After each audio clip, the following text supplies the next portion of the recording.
नमस्कार श्रद्धास किचन को आपण मानक स्वागत। आज मु आपण मानक पई नै आसी सुजी दहीर गोटे दमदार केक रेसिपी। एही केक टी खाइबा को बहुत नरम लागे आउ एटा घरे बहुत इजीली बनै हबो। पिला मानक पई मार्केट केक अपेक्षा घरे केक बनै दबा बहुत भलो। तेबे आसंते बनैबा। देखंतु मु एटी गोटे छोट बाउल रे गोटे बाउल सुजी नैची। एबे हम सेम बाउल रे ही चीनी नबा। आपण आपनका हिसाब रे कम बेसी मिठा करि परिबे। एबे हम ताको भलो भाबरे ग्राइंडिंग करनबा। देखंतु मु एठी ग्राइंडिंग करि नैची। एबे हम ताको गोटे बाउल को बाहर करनबा। देखंतु एबे हम सेम बाउल रे ही किछि दही नबा। देखंतु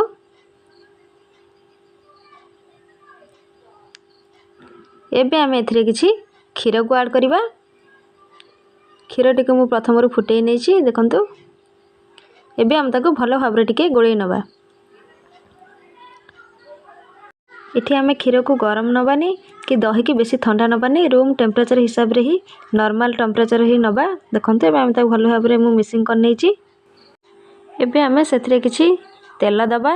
देखंतु मु एठी 3 रु 4 चम्मच तेल नैची। एबे हम ताको भलो भाबरे तेल सहित मिसै नबा। देखंतु एबे ताको भलो भाबरे मिसै दैची। एबे आमे 3 रु 4 चम्मच मैदा को नै जिबा। देखंतु एबे हम ताको भलो भाबरे सुजी सहित मिसै दबा। देखंतु एमती भलो भाबरे ताको एमती गोळै नेबे। देखंतु मु एबे भलो भाबरे ताको गोळै नै जायछि। एबे आमे सेथरे किछि बेकिंग सोडा को ऐड करिबा। मु सेम चम्मच रे ही किछि लूण ऐड करछि। आपण चाहिले आपण हिसाब रे केक रे लूण ऐड करि परिबे। एबे मु सेथरे किछि फूड कलर ऐड करछि। एबे हमें सेथरे किछि चेरी कोली को नबा। चेरी कोलीटा पूरा ऑप्शनल अछि। आपण चाहिले यूज करि परिबे नहला को स्किप मध्य करि परिबे। देखंतु एबे हम ताको टिके भलो भाबरे गोळै दबा। देखंतु एबे बैटर टी हमर पाखा पाखी रेडी हो जायछि केक पई। देखंतु एबे हमें केक पई गोटे केक बाउल नबा। आपण एठी कंसा नहले किछि ताटिया मध्य यूज करि परिबे। देखंतु एबे हमें सेथरे किछि तेल को देई दबा। देखंतु एमती ब्रश साहाय्य रे आपण तेल नै परिबे।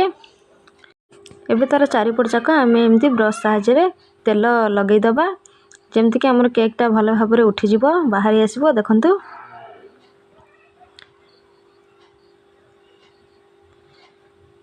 एबे हमें एथरे खंडे बटर पेपर को नबा। देखंतु एमती गोल शेप करी काटी नेबे। एबे हमें पेपर ऊपर मध्य किछि तेल देई दबा। देखंतु एमती भलो भाबरे तेल दे देबा जेमती हमर केक टी उठिबा पई सुविधा हबो। देखंतु एबे गोटे कढ़ाई रे आमे किछि लूण को नै जिबा। देखंतु मैं किछि लूण नैछि। एबे या ऊपर गोटे स्टैंड हो नहले गोटे प्लेट साहाय्य रे आमे कढ़ाई ऊपर ताको एमती ढांकुणी दे दबा। बैटर टी को केक पई केक जगह रे रख दबा। देखंतु एमती केक बे जगह पई दे दबा।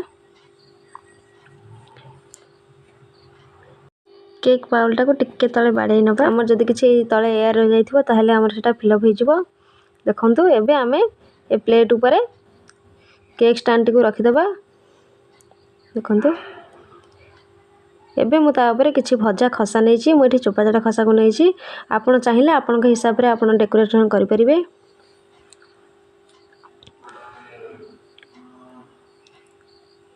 एबे मु एथरे किछि फ्रूटी फ्रूटी नैछि। एबे हम आको भलो भाबरे ऊपर एमती पकै दबा। देखंतु एबे हमें केक टी को घोड़ना दे दबा सिझिबा पई छाडी दबा। 5 रु 10 मिनिट टिके सिझी गले हम सेथरे किछि चेरी कोली के नै जिबा। एडा पूरा ऑप्शनल अछि। आपण चाहिले आको स्किप मध्य करि परिबे। देखंतु एबे हमें ढांकुणी दे दबा। केक टी हमर रेडी हेबा पई पाखा पाखी गोटे घंटा टाइम नबो। देखंतु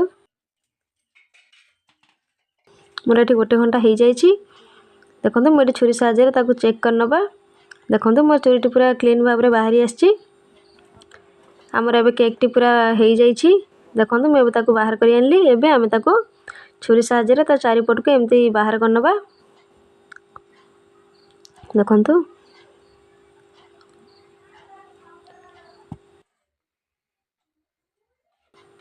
ଏବେ ଆମେ ତାକୁ ଓଲଟେଇ ଦେବା। ଦେଖନ୍ତୁ ମୋର କେକ୍ଟି କେତେ ଭଲ ଭାବରେ ବାହାରି ଆସିଲା। ଏବେ ଆମେ ତାର ଉପରୁ ବଟର ପେପରକୁ ବାହାର କରିନେବା। ଦେଖନ୍ତୁ କେତେ ସୁନ୍ଦର ଦେଖାଯାଉଛି, କେତେ ସୁନ୍ଦର କଲର୍ ମଧ୍ୟ ହେଇଛି। ଦେଖନ୍ତୁ ଏବେ ଆମେ ତାକୁ ଓଲଟେଇ ନେବା।